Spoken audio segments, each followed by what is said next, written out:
Ai citit vreodată Psalmul 27? Dar nimeni nu ți-a spus că este de fapt un cod invizibil de manifestare. Nu este doar o rugăciune. Este o tehnologie spirituală încorporată în cuvinte milenare, capabilă să-ți reprogrameze câmpul energetic și să-ți alinieze viața cu prosperitatea reală. În timp ce mulți repetă amin, așteptând o schimbare, alții descoperă că secretul constă în a vibra cu prezență, nu în a cere cu disperare. Bruce Lipton ar numi asta transformare celulară. Joe Dispenza, coerență între minte și inimă. Napoleon Hill, decizia internă care precede cucerirea. Astăzi, vei înțelege cum acest psalm îți activează identitatea spirituală, îți înalță frecvența și deschide calea spre manifestarea conștientă. Nu cu promisiuni goale, ci cu postură vibrațională, certitudine întrupată și suveranitate interioară. Așa că respiră, deschide-ți câmpul, pentru că ceea ce vei vedea aici, nimeni nu ți arată. Ascultă, asta nu e doar un psalm ca oricare altul. E un cod vibrațional ascuns în cuvinte vechi, care așteaptă pe cineva cu curajul să-l acceseze. Nu e suficient să citești, trebuie să simți, trebuie să locuiești în fiecare vers, ca și cum ai intra într-un refugiu vibrațional, ca și cum ai găsi adăpost când totul din afară pare să se prăbușească. Bruce Lipton a demonstrat deja că mediul intern modelează ADN-ul, iar Psalmul 27, când e trăit cu adevărat, recalibrează acest mediu. Nu aduce o alinare momentană, îți schimbă semnătura electromagnetică. Carlos, de exemplu, citea psalmul în fiecare seară, cerând protecție, dar frica rămânea lipită de suflet. Într-o zi, l-a citit diferit. L-a citit ca și cum s-ar întrupa. În acea noapte, nu a cerut nimic. A locuit în cuvântul lumină. A respirat certitudinea vibrațională. Vibrația s-a schimbat. Câmpul a răspuns. Așa cum spune Joe Dispenza, îți creezi realitatea din starea de coerență dintre inimă și minte. Și așa a fost. Carlos nu a fost protejat. El a devenit inaccesibil la ceea ce îl amenința înainte. Nu trebuie să repeți psalmul de 1000 de ori. Trebuie să-l trăiești o singură dată cu prezență deplină. Fiecare vers este o ajustare a frecvenței spirituale. Când psalmistul declară, Domnul este lumina mea și mântuirea mea, el nu explică. El se poziționează. Codează mediul din jur cu energia spirituală a încrederii. Este neuroplasticitate spirituală. Gândurile ca limbaj al creierului, emoțiile ca limbaj al corpului. Și împreună, aceste limbaje îți reprogramează câmpul energetic. Eliane a descoperit asta când a încetat să folosească psalmul ca pe o amuletă și a început să-l folosească drept oglindă. A văzut frica în privire, dar nu a fugit. A respirat adânc și și-a spus, eu aștept ca și cum aș avea deja. Atunci s-a schimbat totul, pentru că miracolul nu a fost niciodată în exterior. Era în interior, așteptând coerența ta. Și când acest cod se activează, ei bine, atunci frica nu supraviețuiește, pentru că următorul pas nu este să înfrunți frica, este să locuiești în prezență. Și asta e subiect pentru ceea ce urmează imediat. Știi frica aia care paralizează, care strânge pieptul fără avertisment? Nu se învinge cu forță brută, se dizolvă cu prezență reală. David Hawkins spunea, frica este o frecvență joasă, iar frecvența nu se înfruntă, se transcende. Când psalmistul spune, de cine mă voi teme? El activează o stare vibrațională atât de înaltă, încât frica pierde spațiu. E ca și cum ai aprinde o lumină. Întunericul nu se luptă cu ea, doar pleacă. Câmpul energetic se schimbă și lumea răspunde. Marta trăia în alertă, anxioasă, controlatoare, epuizată. Încerca totul, rugăciuni, afirmații, ritualuri.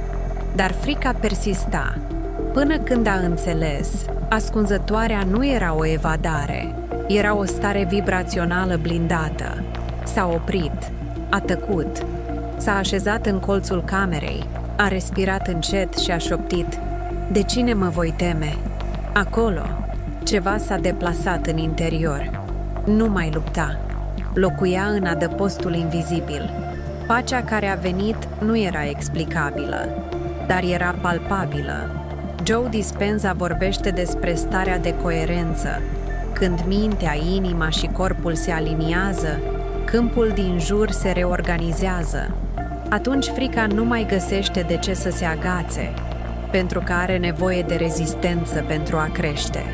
Dar dacă întâlnește o prezență puternică, o identitate spirituală fermă, se ofilește, ca o furtună care se retrage în fața stâncii. Și această stâncă nu ești tu încercând să fii puternic. Ești tu știind cine ești, chiar și fără dovezi externe. Știi care e secretul? Nu e vorba despre a rezista fricii, ci despre a o înlocui cu prezența. Când se întâmplă asta, întrebarea "de cine mă voi teme?" devine răspuns. Pentru că nu există nicio amenințare care să supraviețuiască luminii interne aprinse. Nu e vorba despre protecție magică, este o postură interioară, o decizie vibrațională. Și asta transformă totul în jur. Acum, curajul nu este absența fricii, este ceea ce vine când alegi să vibrezi deasupra ei. Și asta este exact unde vom ajunge. Curajul nu înseamnă să te bați cu pumnul în piept și să spui că nu ți-e frică. Înseamnă să simți frica și totuși să rămâi ferm în centru. David Hawkins a fost direct. Curajul vibrează deasupra fricii. Nu este emoție, este frecvență. Este un cod intern care se activează atunci când sufletul își amintește cine este. Curajul din Psalmul 27 nu se naște din absența amenințărilor. Se naște din înțelegerea că războiul a fost deja câștigat în invizibil. Victoria începe în câmpul intern. Carlos se autosabota mereu. Avea talent, dar când trebuia să se expună, se bloca. Până când un mentor i-a spus: "Nu te lupți cu frica, te lupți cu absența ta de prezență." A căzut ca o revelație. A decis să înfrunte scena ca pe un câmp sacru. A respirat adânc și-a amintit de psalm și a murmurat, capul înălțat. Era ca și cum o energie invizibilă ar lua locul vechiului tremur. A înțeles. Războinicul învinge atunci când se aliniază cu câmpul cuantic înainte de luptă. Acest curaj nu este ceva ce fabrici, este ceva ce permiți. Când intri în starea vibrațională corectă, corpul înțelege că este în siguranță, iar creierul încetează să mai creeze scenarii catastrofale. Este neuroplasticitate spirituală în acțiune. Creierul, reprogramat, începe să opereze într-un alt scenariu, cel în care nu fugi de viață, ci o înfrunți cu prezență și decizie vibrațională. Și atunci acțiunea devine naturală. Acționezi cu lejeritate, chiar și în fața presiunii. Marta a înțeles asta când a decis să iasă dintr-o relație abuzivă. Nu a ieșit țipând, a ieșit vibrând și-a ridicat frecvența până la punctul în care vechea închisoare nu mai avea sens. Cheia nu era în ușă, era în ea. Și când curajul este activat astfel, din interior, nimeni nu te mai oprește. Este genul de forță care nu țipă, ci schimbă totul. Doar că pentru a ajunge în acest punct, este nevoie de mai mult decât curaj. Este nevoie să locuiești în locul unde se întâmplă miracolul. Sunt oameni care trăiesc cerând un miracol, dar nu locuiesc pe câmpul unde acesta se întâmplă. Este ca și cum ai vrea să culegi fără să plantezi. Psalmul 27 nu spune a vizita casa Domnului, ci spune a locui. Asta este altceva. Înseamnă a fi. Înseamnă a trăi acolo. Înseamnă a face din prezența spirituală o locuință internă, nu o vizită ocazională. Bruce Lipton vorbește despre asta. Mediul modelează biologia. Atunci spune-mi, ce mediu porți în interiorul tău? Eliane a petrecut ani cerând pace, dar trăia conectată cu lipsa, cu vinovăția, cu anxietatea, până când într-o zi a înțeles, nu are rost să ceri cu gura și să vibrezi frică cu corpul, a decis să facă din prezență căminul ei. A creat ritualuri simple, să se trezească în liniște, să mulțumească înainte de a deschide ochii, să meargă desculță prin curte. Asta nu era doar un obicei, era o reprogramare vibrațională. Și când vibrația s-a schimbat, câmpul a răspuns. Pentru că întotdeauna răspunde. A locui este diferit de a insista. Cel care insistă se îndoiește. Cel care locuiește are încredere. Iar încrederea adevărată nu vine din logică, vine din spirit. Joe Dispenza numește asta încredere înainte de dovadă. Napoleon Hill ar numi o credință întrupată. Nu trebuie să vezi miracolul. Trebuie doar să vibrezi ca și cum l-ai fi primit deja. A locui în casa Domnului înseamnă a trăi în certitudinea vibrațională că totul este deja realiniat, chiar și atunci când nimic nu pare să se schimbe în exterior. Carlos, după ani de încercări de a manifesta un nou loc de muncă, a încetat să mai încerce și a început să trăiască ca și cum ar fi fost deja profesionistul care voia să fie. Se trezea de vreme, se îmbrăca cu prezență, studia, servea, nu pentru că trebuia să impresioneze, ci pentru că identitatea lui se schimbase deja. Și atunci a apărut oportunitatea, ca o reflexie, nu ca o favoare, pentru că cerul nu răspunde la disperare, răspunde la coerență. Și această așteptare are un secret mai profund. A aștepta, în ebraica originală, nu înseamnă a sta cu brațele încrucișate. Înseamnă a săpa, o așteptare vie, plină de energie spirituală, precum săgeata care se tensionează înainte de a fi lansată. Este o stare vibrațională activă, în care corpul așteaptă, dar sufletul a primit deja. Este așa cum spunea Napoleon Hill: dorința arzătoare este punctul de plecare al oricărei realizări. Tensiunea creativă este această dorință arzătoare, alimentată cu recunoștință anticipată.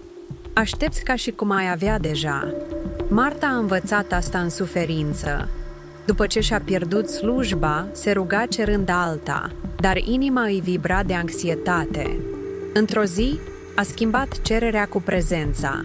A scris pe oglindă: aștept ca și cum aș avea deja. Se trezea, se aranja, studia ca și cum ar fi lucrat deja. A încetat să aștepte stând. A început să aștepte vibrând. Iar în câmpul cuantic, această persistență vibrațională este ceea ce susține realitatea până când se manifestă. Mediul ei intern s-a schimbat, iar realitatea a răspuns.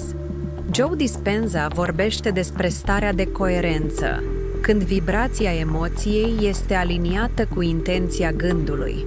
Este ca și cum universul ar spune: acum da, am înțeles ce vrei. Așteptarea pasivă confuzează câmpul. Așteptarea vibrațională clarifică. Este diferența dintre tensiune și predare. Nu este control, este consistență. Urmezi, zi după zi, locuind aceeași frecvență, chiar și atunci când totul strigă contrariul. Carlos încerca să conceapă un copil cu soția lui de ani de zile. Numai că fiecare încercare venea îmbibată de frustrare, până când un medic spiritualist a spus: încetați să încercați și începeți să trăiți ca părinți. Au început să pregătească camera, să citească cărți despre paternitate, să mulțumească pentru copil, nu ca tehnică, ca adevăr. Câmpul s-a schimbat, miracolul a sosit. Și asta a fost posibil doar pentru că au înțeles că a aștepta nu înseamnă a renunța, ci a susține. Iar a susține uneori înseamnă a găsi frumusețe, chiar și atunci când încă pare întuneric. Frumusețea vindecă. Și nu este doar poezie, este fizică cuantică. Bruce Lipton a arătat că mediul modelează celula, iar frumusețea este mediu.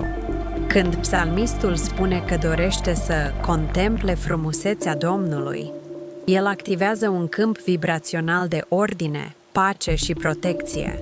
Nu este estetică, este frecvență de vindecare.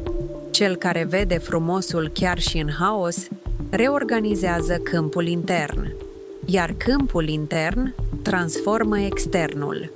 Frumusețea este scut, invizibil, dar real. Eliane, în mijlocul doliului pentru mama ei, a decis să facă ceva ciudat. Aranja flori proaspete în fiecare săptămână pe masă. A vopsit pereții cu culori suave.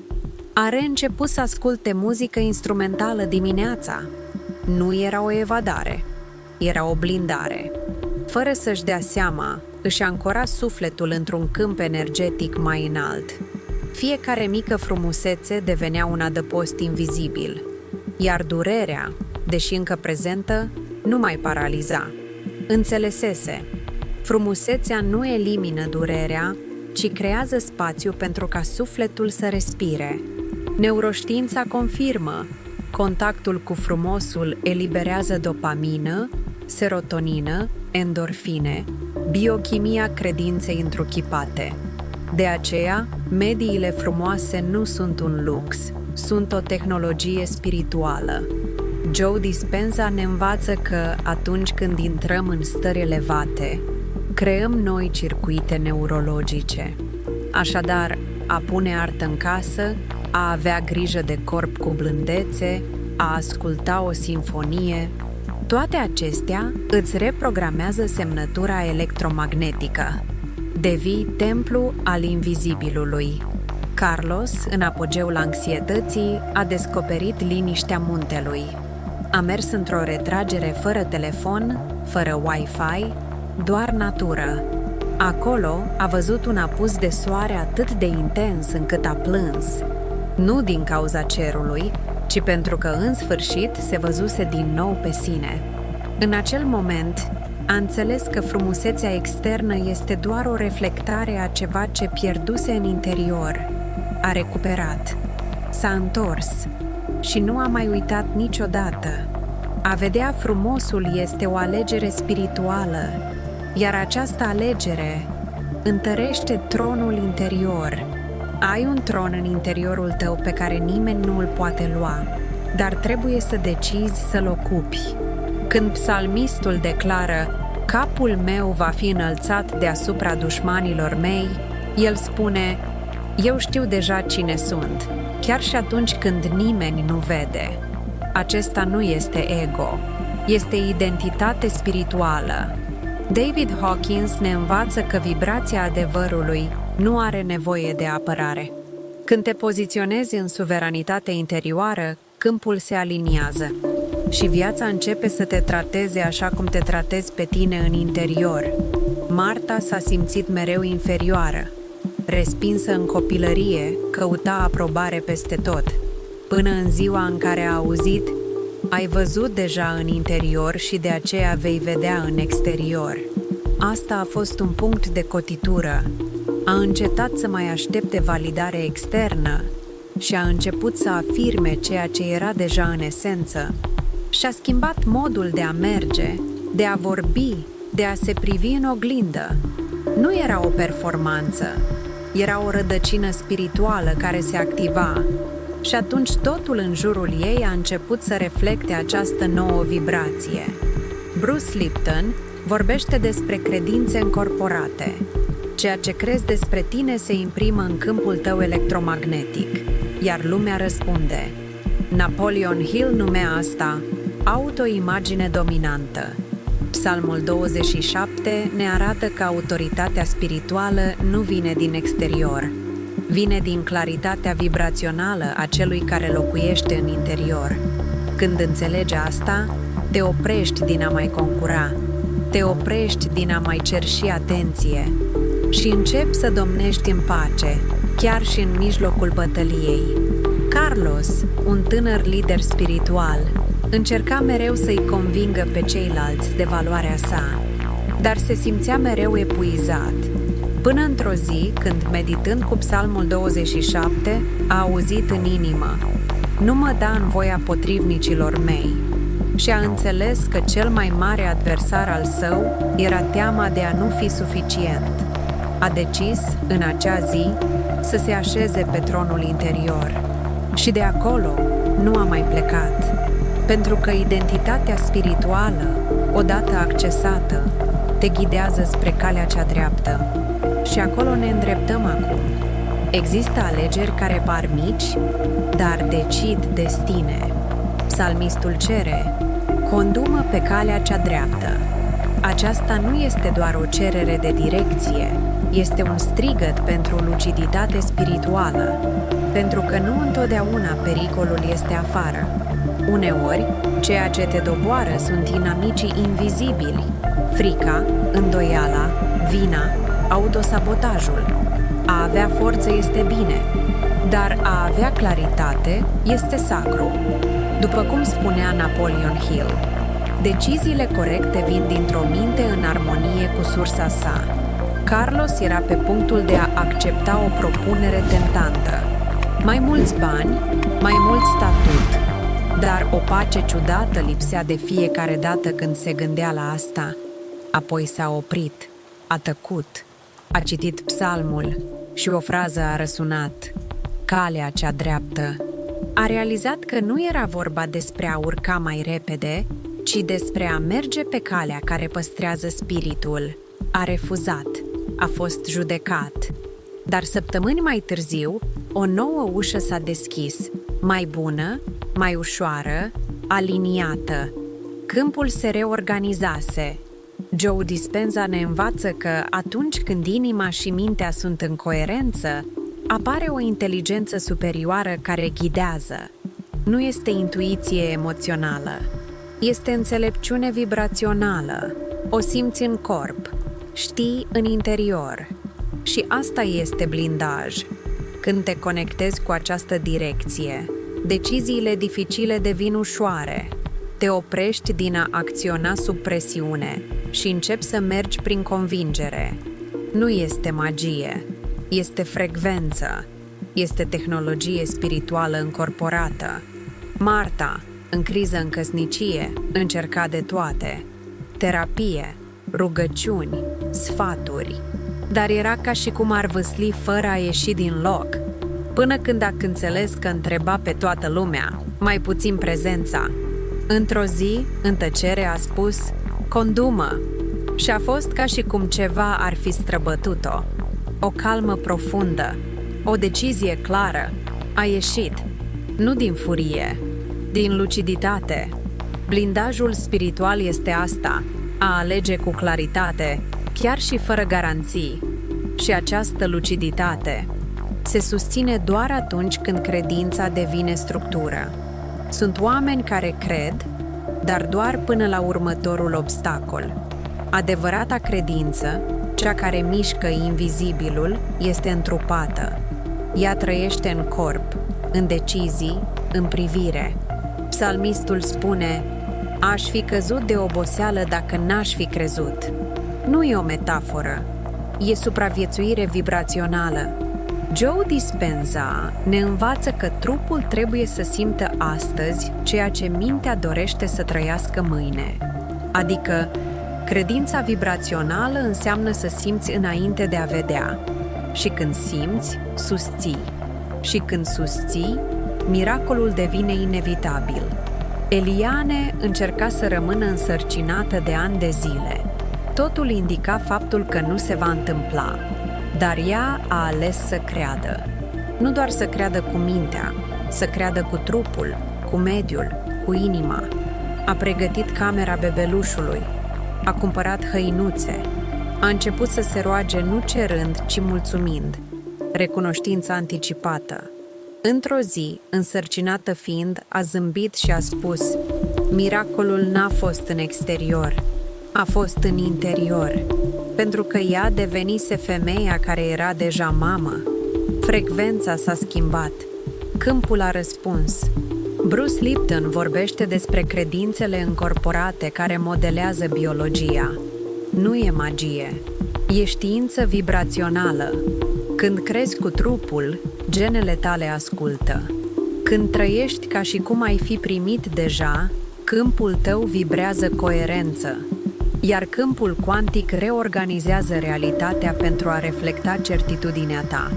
Credința de acest fel nu e emoție, e semnătură electromagnetică spirituală. Cel care trăiește în această stare nu trăiește așteptând semne, trăiește semnalizând ceea ce deja este. Carlos a decis să devină antreprenor, fără garanții, dar cu credință susținută. Nu din optimism, ci din certitudine vibrațională. Toți spuneau că e o nebunie. El răspundea: am văzut deja în interior. În fiecare zi își alimenta viziunea cu prezență și acțiune. Chiar și fără clienți, acționa ca și cum ar avea deja o coadă. Un an mai târziu, realitatea a ajuns din urmă vibrația, pentru că a crede înainte de a vedea nu e nebunie, e tehnologie spirituală avansată. Și ce urmează acum e ultimul și cel mai puternic act de credință. Psalmul 27 începe cu curaj, dar se termină cu așteptare. Și asta nu e o scădere de energie, e apogeul spiritual, pentru că doar așteaptă cu adevărat cel care știe deja cine este. Speră în Domnul, îmbărbătează-ți inima. Această așteptare nu e pasivă, e postura celui care are încredere chiar și fără să vadă.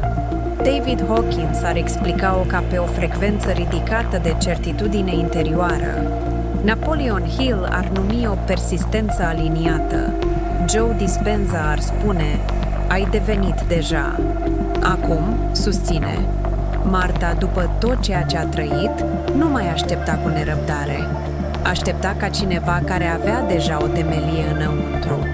Punea laudă să cânte, nu pentru a chema pe Dumnezeu, ci pentru a-și aminti că El era deja acolo.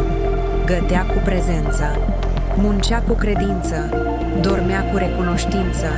Era aceeași casă, dar cu o atmosferă interioară complet nouă. Pentru că ea a înțeles, așteptarea, când este trăită cu identitate spirituală, se transformă în altar, un spațiu unde cerul atinge pământul. Joe Dispenza ne învață că, atunci când vibrezi la frecvența finalului dorit, fără a avea nevoie de rezultat pentru a te simți întreg, ai intrat în coerență.